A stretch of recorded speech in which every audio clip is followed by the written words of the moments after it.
E eu convido você agora a abrir a palavra do Senhor em 1 Tessalonicenses, no capítulo 4. E hoje nós leremos do verso 13 até o verso de número 18. 1 Tessalonicenses, capítulo 4, do verso 13 até o verso 18. Eu vou ler, os irmãos acompanhem a leitura que farei, portanto, em 1 Tessalonicenses 4, de 13 a 18. Nessa sequência que nós temos feito aqui no livro, ou na carta aos Tessalonicenses, essa igreja que se tornou uma igreja modelo, na fé, no amor, na esperança, e agora ele vai tratar nesse tripé, né? Ele trata tanto da fé operosa, quanto do amor abnegado, e agora da esperança firme, e ele vai começar a falar dessa esperança nas promessas de Jesus, principalmente quanto da sua volta, que ele vai tratar um pouquinho mais à frente, no capítulo 5, como também da situação daqueles que já morreram em Cristo Jesus. Vamos ler então essa passagem. Diz assim a palavra do Senhor: Não queremos, porém, irmãos, que sejais ignorantes com respeito aos que dormem, para não vos entristecerdes como os demais, que não têm esperança. Porque se cremos que Jesus morreu e ressuscitou, assim também Deus, mediante Jesus, trará em sua companhia os que dormem.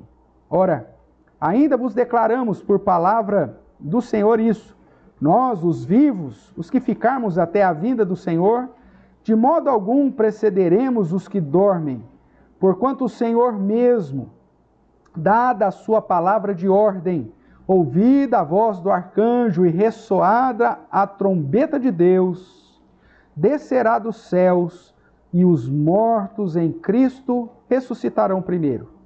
Depois nós, os vivos, os que ficarmos, seremos arrebatados juntamente com eles, entre nuvens, para o encontro do Senhor nos ares, e assim estaremos para sempre com o Senhor.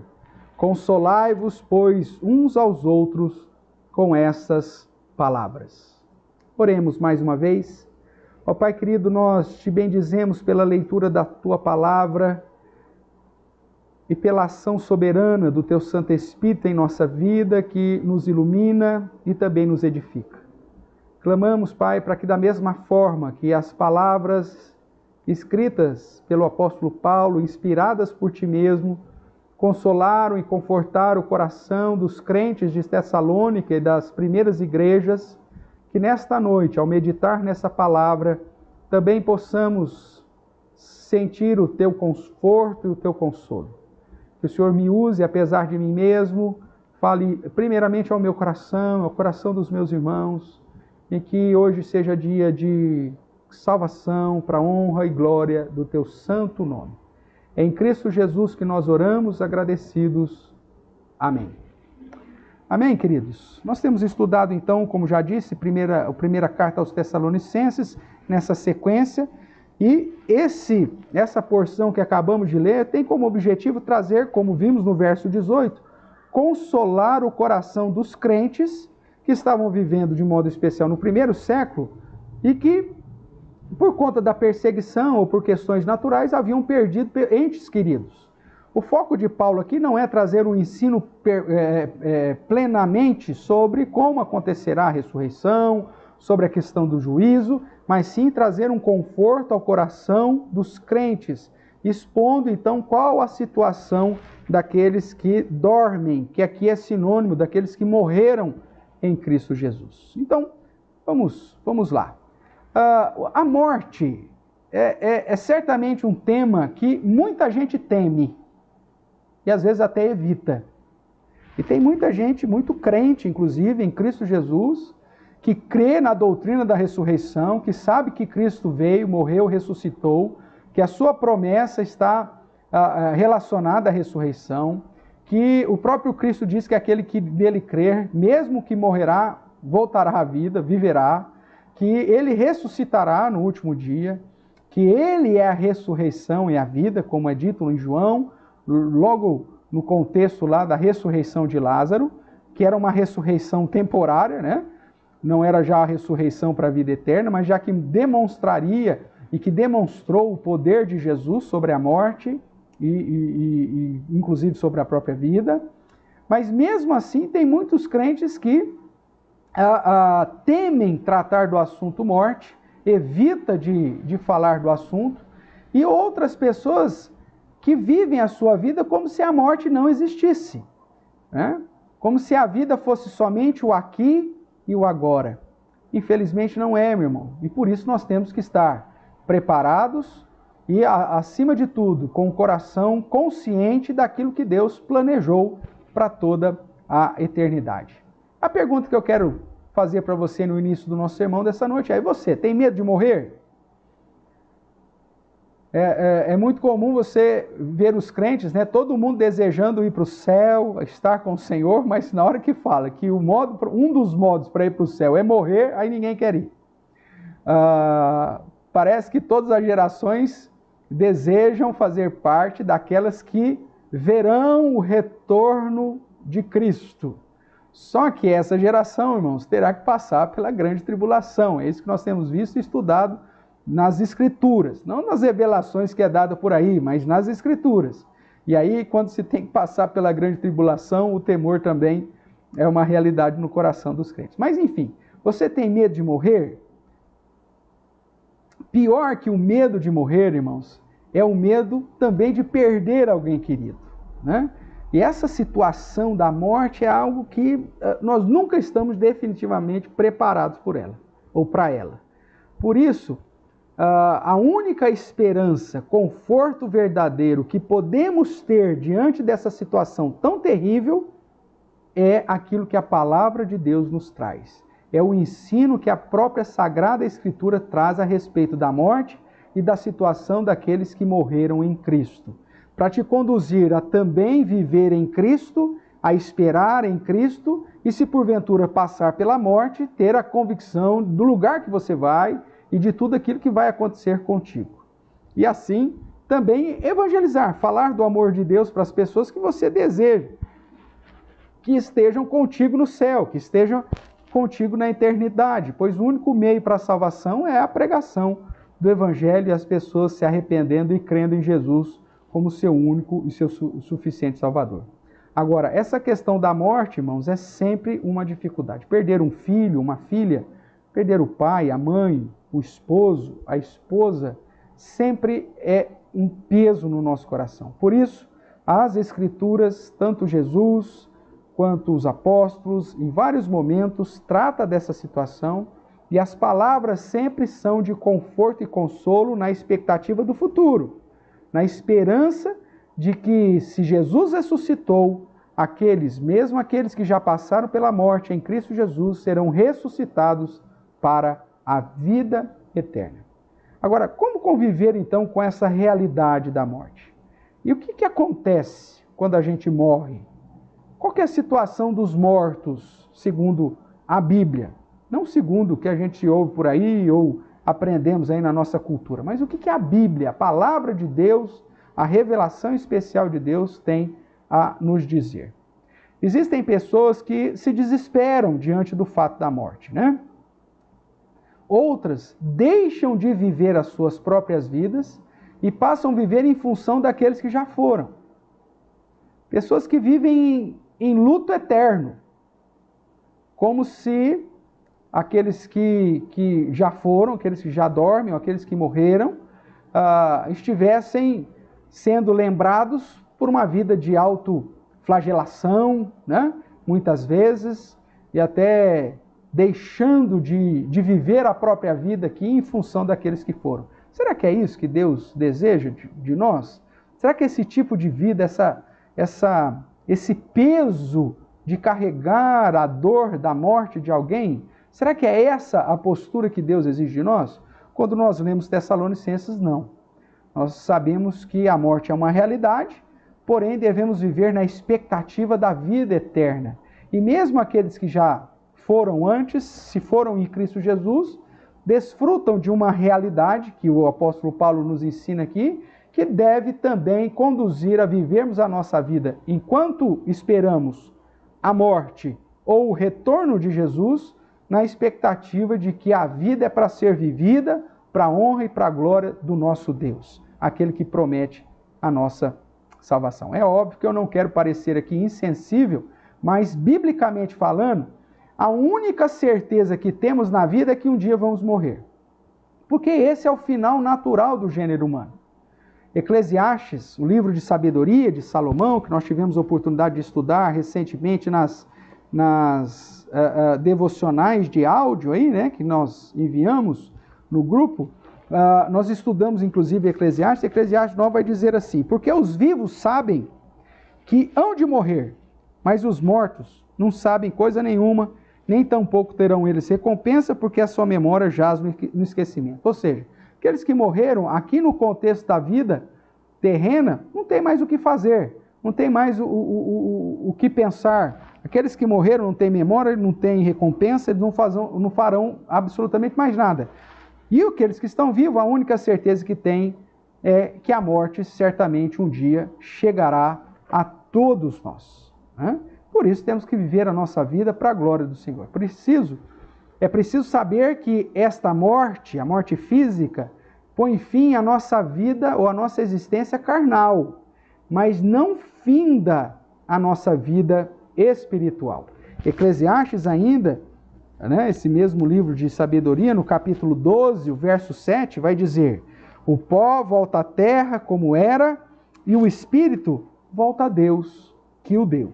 E quando nós olhamos para o Novo Testamento, na carta aos Hebreus, capítulo 9, nós temos uma declaração importantíssima de como deve ser vivida a nossa vida, porque ele nos diz que o sacrifício de Cristo é eficaz para sempre e que aqueles que morreram em Cristo, então, já são beneficiados dessa obra de Cristo. E lá no verso 27 do capítulo 9 é dito assim: e assim como aos homens está ordenado morrerem uma só vez, vindo depois disso o juízo, assim também Cristo, tendo oferecido uma vez para sempre para tirar os pecados de muitos, aparecerá segunda vez sem pecado aos que o aguardam para a salvação. Nesse sentido, irmãos, a Bíblia diz que a morte é uma realidade, é uma consequência do pecado que entrou no mundo através da escolha dos nossos primeiros pais, mas que está destinado o homem morrer uma única vez. Portanto, a reencarnação é rechaçada pelas Escrituras. Não existe amparo na doutrina da reencarnação. Morrer uma vez, voltar, morrer outra vez e assim sucessivamente. Não, a visão bíblica é morrer uma única vez e após essa morte aguardar o dia final para o juízo e aqueles que forem achados em Cristo viverem eternamente na presença do Senhor. Então, essa é a coisa importante que Hebreus 9 nos diz, é que não existe, biblicamente falando, a possibilidade de reencarnação. Como nós lemos também lá na primeira carta aos Coríntios, capítulo 15, nós vemos na revelação de Deus afirmando categoricamente a respeito da ressurreição. A promessa que pesa sobre a vida daqueles que estão em Cristo Jesus é de ressurreição. Mesmo que a gente passe pela morte, no dia final, quando Jesus voltar, nós ressuscitaremos, seremos transformados, glorificados e viveremos então para sempre com o Senhor. Não existe essa possibilidade de reencarnar quantas vezes for necessário, porque a salvação não é pelos méritos, não é pelo aprimoramento, pelo crescimento espiritual, mas sim pela obra realizada por Jesus Cristo. O apóstolo Paulo afirma sua crença em vários momentos, inclusive em sua defesa perante o Sinédrio, registrado lá em Atos 24, verso 15, ele afirma que crê na ressurreição, e na ressurreição tanto dos justos quanto dos injustos. Todos os homens serão ressuscitados no dia final. Os justificados em Cristo Jesus para a vida eterna, os ímpios que viveram de modo injusto, que se amaram mais as trevas do que a luz, serão ressuscitados também para serem julgados, porém, para condenação eterna. É assim que as Escrituras nos ensinam. A ressurreição dos injustos será para perdição e condenação eterna, como diz 2 Pedro, capítulo 2, verso 9. Enquanto que a ressurreição dos justos será para viver eternamente com o Senhor, para a salvação eterna. Sabendo disso, irmãos, mas mesmo assim sofrendo com a realidade da morte e da indagação sobre aqueles que já morreram, como que nós podemos ter o nosso coração confortado e a nossa alma consolada? Qual que deve ser a nossa esperança? Aonde que está a resposta que trará paz ao nosso coração? É justamente o texto que lemos aqui em 1 Tessalonicenses capítulo 4, do verso 13 em diante. Paulo diz: eu não quero que os irmãos sejam ignorantes, não tenham conhecimento a respeito da realidade, da esperança daqueles que dormem em Cristo Jesus. Então essa era a pergunta que muitos cristãos também faziam na igreja primitiva, em especial na igreja em Tessalônica. Por isso Paulo vem tratar desse assunto. Paulo, conhecendo as Escrituras, ciente do desespero que tal assunto traz para a maioria das pessoas, e diante, inclusive, de uma falsa doutrina presente na igreja primitiva, né, em especial na igreja de Tessalônica, que dizia que não havia mais ressurreição, e que Cristo, inclusive, já tinha voltado. Então, Paulo reserva um momento em sua carta para, como ele diz, consolar uns aos outros com essas palavras e tirar da ignorância os irmãos com respeito da situação daqueles que já morreram. Então vamos lá, irmãos. Paulo nos fala, portanto, aqui em 1 Tessalonicenses, capítulo 4, de 13 a 18, sobre a situação dos mortos em Cristo. O foco de Paulo é nos cristãos que já haviam morrido, aqueles que criam que Jesus era o Messias e que mesmo que viveram no Antigo Testamento, mas que creram no Messias. A situação dos crentes no Salvador. Ele não vai tratar aqui da situação dos mortos que não creram em Cristo ou dos ímpios mortos, mas ele vai explicar sobre a situação dos mortos em Cristo. E a primeira coisa que eu quero chamar a sua atenção, olhando aqui de modo expositivo para o texto, é que a situação dos mortos em Cristo, segundo o ensinamento bíblico, é que eles estão com o Senhor Jesus nesse momento. Quando Jesus morreu, ressuscitou, ele passou, segundo nós lemos lá em 1 Coríntios 15, dos 40 dias que ele passou aqui na terra, antes de ser assunto ao céu, desses 40 dias ele apareceu para Cefas, apareceu para os 12, apareceu para mais de 500 irmãos de uma só vez, apareceu para Tiago, apareceu para os demais apóstolos e para o próprio Paulo. E depois ele é assunto ao céu, assume o trono, porque ele foi dado a autoridade no céu e na terra. Ele toma, quando nós lemos Apocalipse, você vê que ele toma o livro selado, toma o domínio, né, de todo o universo, e agora então começa a governar. E aqueles que morrem em Cristo, que já morreram em Cristo, estão diante do Cordeiro, diante do trono do Cordeiro, já desfrutando da presença do Senhor, aguardando o dia final do retorno. O Senhor Jesus ressuscitado, ele foi assunto ao céu e hoje já reina com autoridade sobre o céu e a terra. Portanto, aqueles que já morreram em Cristo Jesus, os crentes que já morreram, estão com o Senhor Jesus, gozando da presença do próprio Cristo. Nós temos vários textos na palavra do Senhor que nos chama a atenção para isso. O próprio exemplo do ladrão na cruz, né? Serve para referendar isso. A promessa de Jesus para ele, aqui em Lucas 23, 43, eu vou ler para você, diz assim: Jesus lhe respondeu: em verdade te digo que hoje estarás comigo no paraíso. Então aqueles que morrem crendo em Jesus, já no mesmo momento o Eclesiastes vai falar, o pó volta à terra, o espírito volta a Deus. A sua alma, o seu espírito, que são sinônimos, estará na presença do Senhor Jesus Cristo. Então, todos os crentes que já dormem, todos os crentes que já morreram, eles vão imediatamente para a presença do Senhor e já estão desfrutando da presença do Senhor, ou no seio de Abraão, como o próprio Cristo ensinou. Eclesiastes 12:7, como já disse, né? O pó volta à terra, mas o espírito volta a Deus que o deu. O texto de Filipenses, capítulo 1, verso 23, vai nos dizer assim: ora, de um ou outro lado estou constrangido, tendo o desejo de partir e estar com Cristo. Olha a convicção de Paulo. Ele sabia que no momento que ele fechasse os olhos, no momento que ele morresse, o seu espírito já estaria com o Senhor. O seu corpo dormiria, voltaria ao pó, mas o seu espírito já estaria com o Senhor. Então ele diz: ora, de um e de outro lado, estou constrangido, tendo o desejo de partir e estar com Cristo, o que é incomparavelmente melhor. Mas, por vossa causa, é necessário permanecer na carne.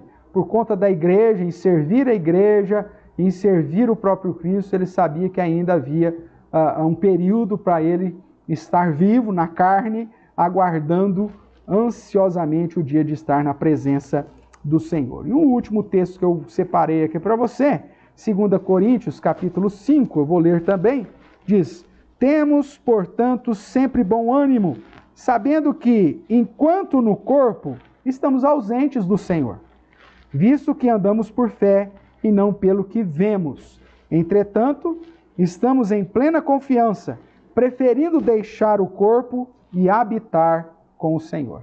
Então, na doutrina apresentada pelo apóstolo Paulo, os crentes em Cristo que morrem já vão para a presença do Senhor Jesus. E o que eles estão fazendo lá? A Bíblia diz que eles estão lá desejosos pelo dia do juízo, desejosos pelo dia em que vão voltar com Jesus e serão ressuscitados. Nós vemos aqui em 1 Tessalonicenses 4, né, Paulo dizendo que não quer que os irmãos sejam ignorantes com respeito aos que dormem, para não se entristecer como aqueles que não têm esperança, pois ele diz: se cremos que Jesus morreu e ressuscitou, assim também Deus, mediante Jesus, trará em sua companhia os que dormem. Então, se Jesus vai trazer na sua companhia os que dormem quando ele voltar para a ressurreição, significa que esses já estão com ele lá, aguardando o dia do juízo. E lá eles estão desejosos para que esse dia de fato chegue. O Evangelho de João, no capítulo 5, vai nos dizer assim, o verso 28 e 29.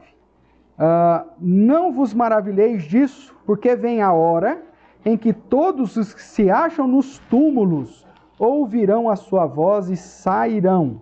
Os que tiverem feito bem, para a ressurreição da vida, e os que tiverem praticado o mal, para a ressurreição do juízo. Então o próprio Cristo diz que quando do dia final haverá uma grande ressurreição, e aqueles que viveram na luz, que andaram segundo o padrão que o próprio Cristo determinou, serão ressuscitados para a vida, enquanto que aqueles que praticaram mal, que desprezaram a Cristo e a sua palavra, serão ressuscitados para a ressurreição do juízo. E quando nós olhamos para Apocalipse, irmãos, em especial capítulo 6, do verso 9 em diante, nós temos a seguinte declaração: quando ele abriu o quinto selo, vi debaixo do altar, diante do altar, as almas daqueles que tinham sido mortos por causa da palavra de Deus e por causa do testemunho que sustentavam. Clamaram em grande voz, dizendo: até quando, ó soberano Senhor, santo e verdadeiro, não julgas nem vingas o nosso sangue dos que habitam sobre a terra? Então a cada um deles foi dada uma vestidura branca, e lhes disseram que repousassem ainda por pouco tempo, até que também se completasse o número dos seus conservos e seus irmãos que iam ser mortos, como igualmente eles foram. Então eles estão diante do trono do Senhor, aguardando o dia do juízo, o dia do retorno, o dia que Jesus aplicará a vingança sobre aqueles que perseguiram a igreja. Então, irmãos, a primeira questão: aonde estão as almas ou os espíritos dos crentes em Cristo? Estão na presença do Senhor Jesus. É nesse sentido que o verso 14 vai dizer que quando Jesus retornar, ele vai trazer em sua companhia os que dormem. Por quê? Porque esses, segundo Apocalipse, segundo os Evangelhos, segundo Paulo, já estão na presença com o Senhor. A segunda coisa que nós podemos aprender sobre a situação dos crentes que já morreram, eles estão aguardando a ressurreição para a vida. O texto de Apocalipse diz: até quando, Senhor? E aí é dito a cada um deles: olha, calma, espere mais um tempo para se completar o número de todos os seus irmãos. Eles aguardam essa ressurreição. O verso 15 e 16 aqui de Tessalonicenses vai dizer: ora, ainda vos declaramos por palavra do Senhor isso. Nós, os vivos, ou seja, aqueles que ainda não tiverem morrido até a volta de Jesus, os que ficarmos até a vinda do Senhor, de modo algum precederemos os que dormem. Porquanto o Senhor mesmo, dado a sua palavra de ordem, ouvida a voz do arcanjo, ressoada a trombeta de Deus, descerá dos céus, e os mortos em Cristo ressuscitarão primeiro. Então eles estão aguardando o dia da volta de Jesus, o dia final, para ressuscitarem para a vida, como nós lemos agora há pouco lá em João. Agora, Paulo vai dizer lá em Corinto, em 1 Coríntios 15, se não cremos que Jesus ressuscitou, e na nossa própria ressurreição, a nossa pregação é vazia, é vã, a nossa fé também é vã, e somos os mais infelizes de todos os homens. Por isso, a doutrina da ressurreição é tão importante para o cristão.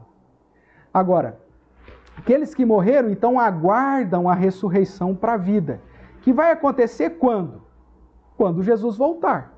É isso que diz: dada a sua palavra de ordem, ouvida a voz do arcanjo, ressoada a trombeta de Deus, Jesus descerá dos céus, ou seja, ele voltará. E quando da volta de Jesus, ocorrerá a ressurreição dos crentes para a vida. Vários textos nos afirmam isso e vou rapidamente relembrar aqui contigo alguns deles. Filipenses, capítulo 3, vai nos dizer que devemos olhar para essa questão celestial, né? Filipenses, capítulo 3, verso 20, diz assim: a nossa pátria está nos céus, de onde também aguardamos o Salvador, o Senhor Jesus Cristo, o qual transformará o nosso corpo de humilhação para ser igual ao corpo da sua glória, segundo a eficácia do poder que ele tem de até subordinar sobre si a todas as coisas. Então os mortos estão aguardando a volta de Jesus, esse dia, para a ressurreição, e nós devemos aguardar esse mesmo dia para a transformação. Mas a ressurreição dos crentes acontecerá simultaneamente o retorno de Jesus Cristo. Nós vemos que essa mesma promessa, essa mesma declaração é dita, né, para os apóstolos quando da ascensão de Jesus. Atos capítulo 1 vai dizer assim: e estando eles com os olhos fitos no céu, enquanto Jesus subia, eis que 2 varões vestidos de branco se puseram ao lado deles e lhes disseram: varões galileus, por que estáis olhando para as alturas? Esse Jesus que dentre vós foi assunto ao céu, virá do modo como viste subir. Então a volta de Jesus é justamente o evento que vai trazer a ressurreição daqueles que já morreram em Cristo Jesus, e é a mesma coisa que o apóstolo Paulo vai confirmar em 1 Coríntios capítulo 15, verso 51. Eis que vos digo um mistério: nem todos dormiremos, mas transformados seremos todos, num momento, num abrir e fechar de olhos, ao ressoar da última trombeta. A trombeta soará, os mortos ressuscitarão incorruptíveis, e nós seremos transformados. Então, os mortos em Cristo estão lá na presença do Senhor, aguardando o dia final que acontecerá com a volta de Jesus. E eles aguardam o que mais? Além da volta de Jesus, aguardam a ressurreição dos próprios corpos, de uma maneira incorruptível, de uma maneira transformada.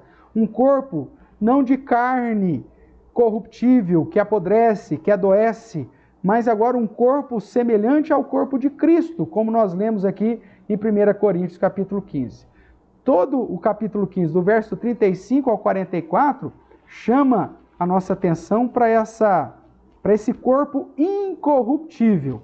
Lá Paulo vai dizer que semeia-se corrupção e colhe-se um corpo incorruptível, que não passa mais pela condenação do pecado e pela consequência da morte. Então, os mortos em Cristo estão na presença do Senhor, aguardando a ressurreição para a vida. Lucas, ainda no capítulo 24, de 36 em diante, quando Jesus aparece para os seus discípulos, estavam as portas fechadas e, de repente, Jesus aparece no meio deles. E aí eles ficam ali perturbados. E Jesus, inclusive, diz, olha, vem tocar. Veja, é um corpo que é tangível, que você pode tocar, só que ao mesmo tempo entra num lugar que está tudo fechado, que se move uma velocidade absurda. A hora Jesus está aqui, dali a pouco aparece em tal lugar, porque é um corpo diferente daquele que nós conhecemos. Essa é a esperança que também os nossos irmãos que dormem estão aguardando. Uma ressurreição com a volta de Jesus e os seus corpos sendo transformados, ressuscitados de um modo incorruptível. Além disso, irmãos, a esperança, voltando aqui para 1 Tessalonicenses, além de estar com Jesus, além de aguardar a ressurreição da vida, os crentes que já morreram esperam a vida em comunhão. Uma comunhão não só com Jesus, mas a comunhão com todos os crentes em Cristo. Aqueles que ficaram aqui e que não passaram pela morte até a volta de Jesus. Então, você poderia me perguntar, pastor, mas então nós vamos lembrar uns dos outros? Biblicamente falando, há bastante indícios para essa crença. E nós cremos sim que estaremos com o Senhor e estaremos com os crentes em Cristo e vivendo em comunhão para nos reunir com eles. Porque se não houvesse essa esperança, irmãos, a palavra do apóstolo Paulo aqui, que tem como objetivo consolar uns aos outros, a palavra seria, gente, não fica preocupado com os que já morreram, porque é o seguinte, depois que você morrer, você não vai conhecer ninguém, e depois que Jesus voltar, você não vai lembrar de ninguém. Mas não foi isso que Paulo disse. Paulo traz uma palavra de conforto aos vivos, para que um dia nós vamos nos reencontrar, para que no dia da volta de Jesus, nós vamos nos unir em comunhão com aqueles que morreram antes de nós. Veja o que diz o verso 17 de 1 Tessalonicenses 4. Ele vai dizer assim, depois que os que já morreram ressuscitaram incorruptivelmente, primeiro, depois nós, os vivos, os que ficarmos, seremos arrebatados juntamente com quem? O que está escrito aí na sua Bíblia? Seremos arrebatados juntamente com ele, no singular, referindo-se a Cristo? Ou está no plural aí? Está no plural, porque não refere-se o nosso arrebatamento não nos levará em comunhão apenas com o próprio Deus, não nos levará a ter comunhão com apenas o próprio Cristo, mas nós estaremos juntamente com eles. Quem são eles? Cristo, né, o próprio Deus, o Deus Trino, e todos aqueles que já tinham morrido e que agora ressuscitaram. E isso é motivo de consolo para a igreja primitiva. Agora, se nós não vamos lembrar de ninguém, por que Paulo daria esse motivo de consolo para nós, dizendo que nós nos reencontraríamos no céu? É porque lá, meus irmãos, nós vamos nos reencontrar. É porque lá nós estaremos em plena comunhão uns com os outros e com o próprio Cristo, com o próprio Deus, num lugar onde não haverá pecado, não haverá dor, não haverá corrupção. E, portanto, lembraremos sim, porque se não lembrarmos, não teríamos o porquê, então, de sermos consolados com essa palavra do apóstolo Paulo. E a instrução seria, gente, não sofra por aqueles que já morreram, porque vocês não vão lembrar dele, eles não vão lembrar de vocês, a vida já acabou e nós vamos simplesmente estar com Deus. Mas por que Paulo não fala isso? Porque nós estaremos em comunhão com eles. E essa, portanto, é a expectativa, né, daqueles que já morreram. Quando você se lembra do ministério e do ensino de Jesus, quando Jesus fala a respeito do rico e do Lázaro, é lógico que o foco ali está no rico, que foi já para um lugar de castigo, enquanto Lázaro já foi para o seio de Abraão, mostrando que depois de morto você já está na presença de Deus. enquanto que os ímpios já estão no lugar de castigo.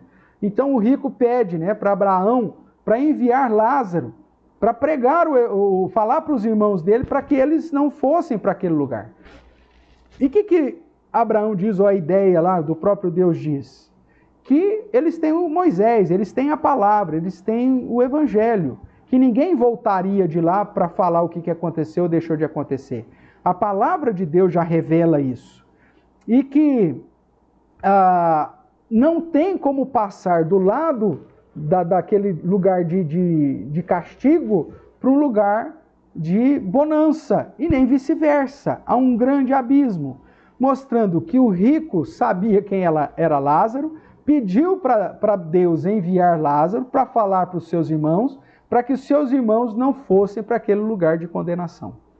Tudo isso Jesus diz durante o seu ministério terreno, já apontando para os lugares intermediários, que nós chamamos de céu e inferno, e mostrando que as almas daqueles que ali estão, os justos, na presença de Deus ou no seio do Abraão, estão conscientes de tudo que está acontecendo, aguardando o dia final. Enquanto que aqueles que estão também nesse lugar chamado inferno, estado intermediário, aguardando o dia do juízo, também estão conscientes, cientes de que estão condenados e de que aquele lugar não tem como vir para um lugar de comunhão com Deus.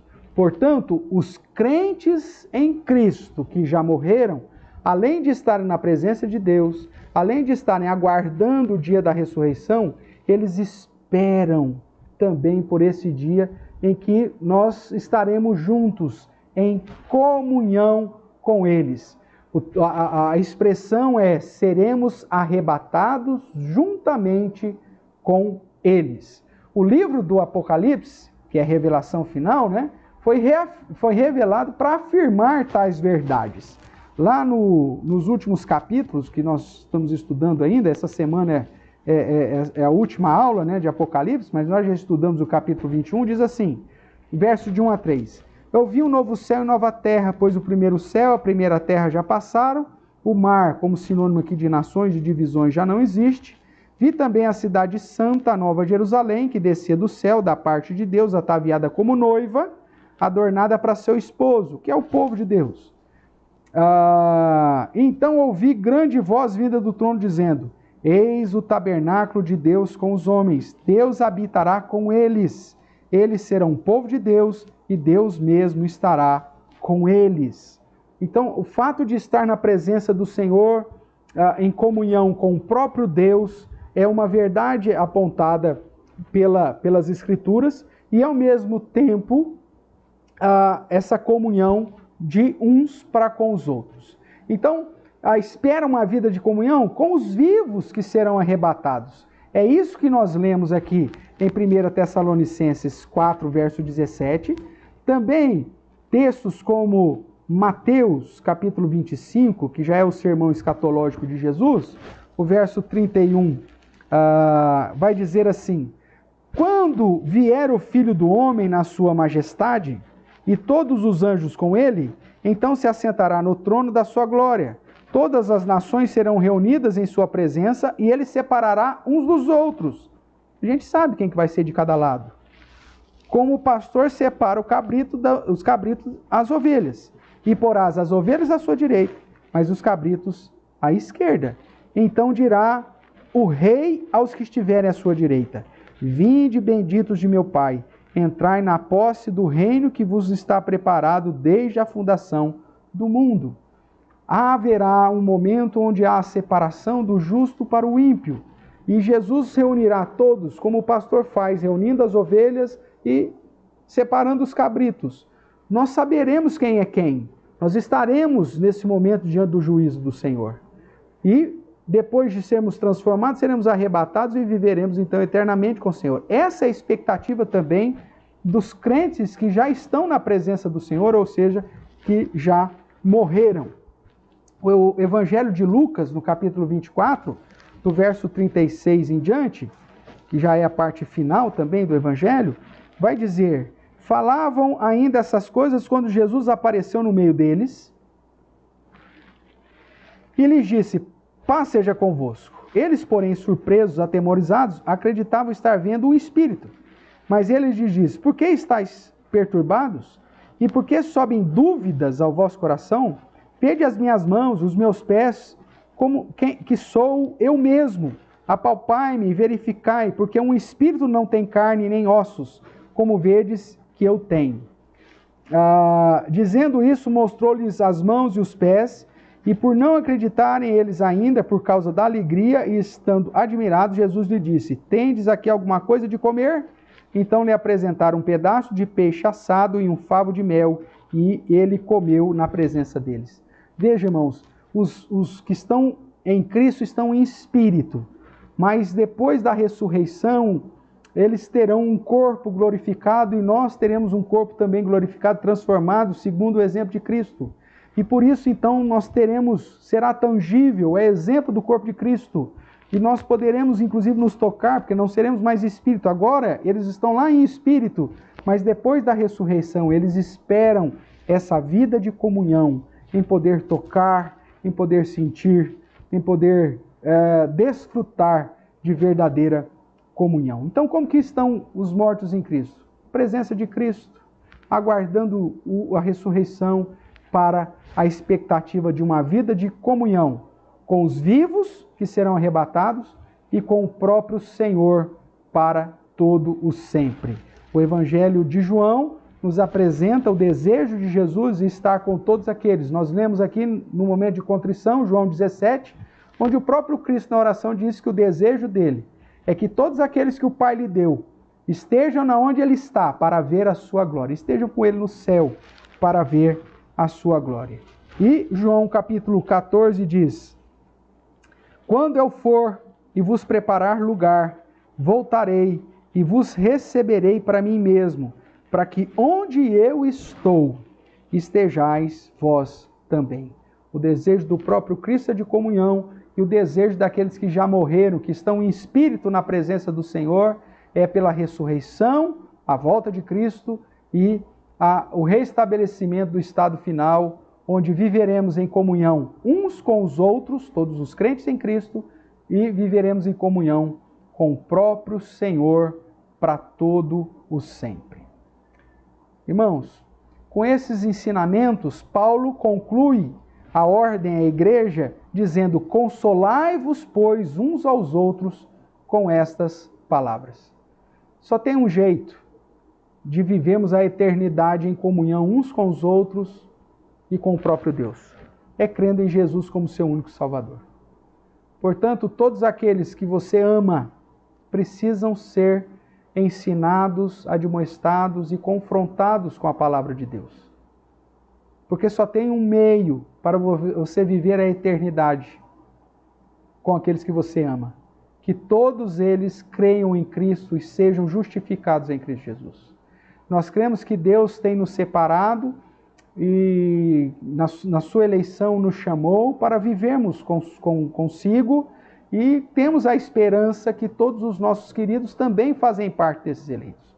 Obviamente que a eleição não depende de nós, a eleição vem do Senhor, a salvação é pela graça. Nós temos indicativos nas Escrituras desde o Antigo Testamento que de uma mesma família, uns são eleitos e outros não, como é o caso, porém, de Jacó e Esaú, né? Irmãos gêmeos, filhos do mesmo pai, filhos da mesma mãe, que estavam debaixo da aliança do Senhor, mas Deus disse que escolheu a Jacó e se aborreceu de Esaú. Mas a esperança do nosso coração é que, mediante a pregação do Evangelho, os nossos queridos se prostrem diante do Senhor, ouçam o Evangelho e se convertam, deixem os seus maus caminhos, se arrependam e creiam em Jesus, e depois estejam também em Cristo Jesus no dia final e, portanto, estejamos juntos para toda a eternidade.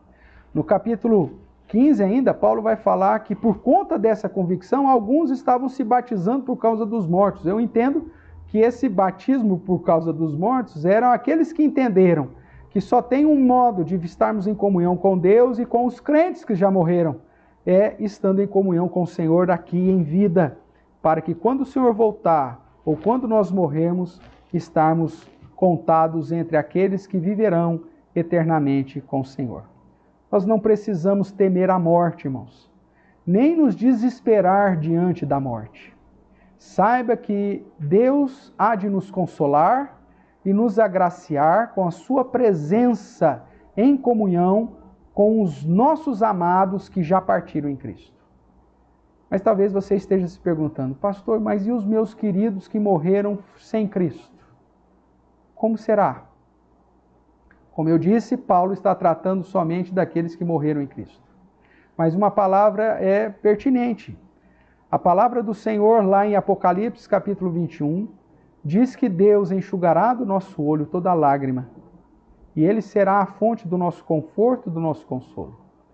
Mesmo que alguns dos nossos queridos não estejam no céu, porque desprezaram a Cristo e a sua palavra, porque não foram alcançados pela graça do Senhor, Deus estará confortando o nosso coração e a presença de Deus será tão forte, tão grande sobre nós, que nós entenderemos perfeitamente a justiça de Deus, o amor de Deus, a misericórdia de Deus, como também entenderemos a justiça de Deus e a ira de Deus.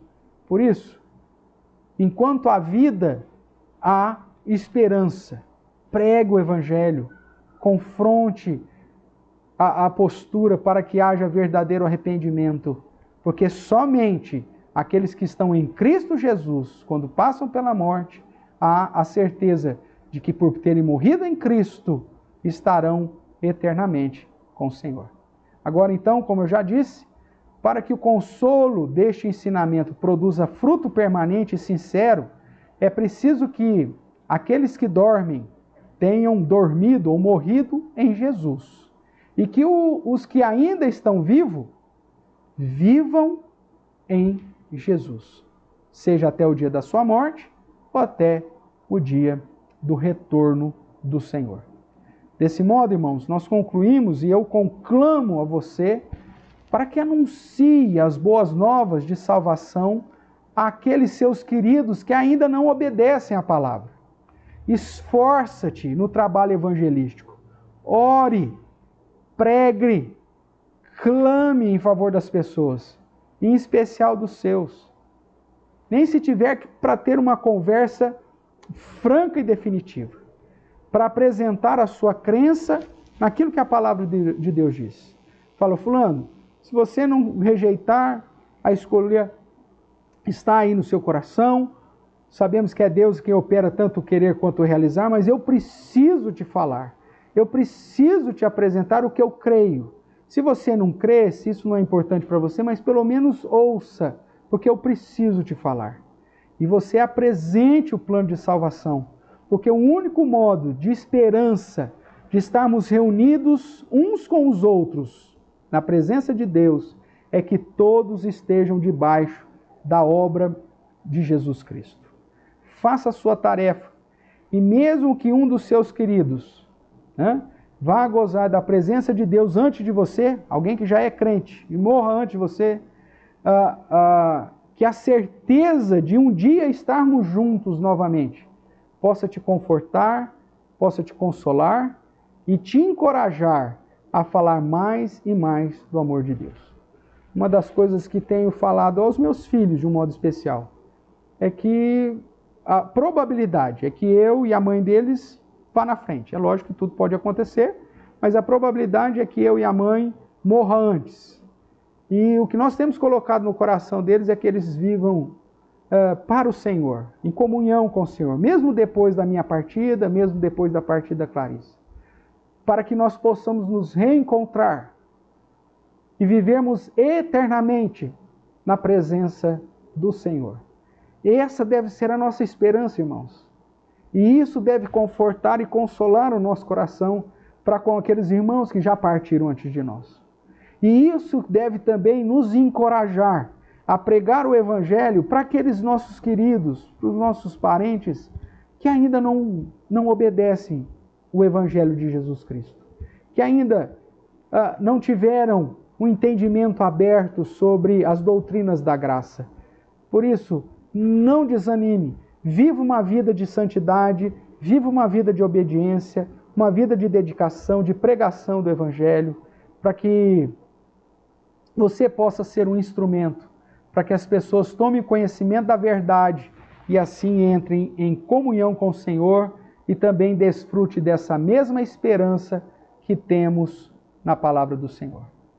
E por fim, se porventura alguém que tenha morrido sem Cristo na sua família, como eu já disse, saiba que Deus promete nos confortar, enxugando do nosso rosto toda a lágrima e tirando toda a dor e toda a tristeza do nosso coração. Esteja preocupado em andar com Cristo e a falar do amor de Deus para aqueles que ainda estão vivos e que carecem da salvação tanto quanto nós também já carecemos. E que a palavra do Senhor possa alcançá-los para o bem deles, para a nossa alegria e para o louvor e honra do nosso Deus. E que Deus assim te abençoe. Amém?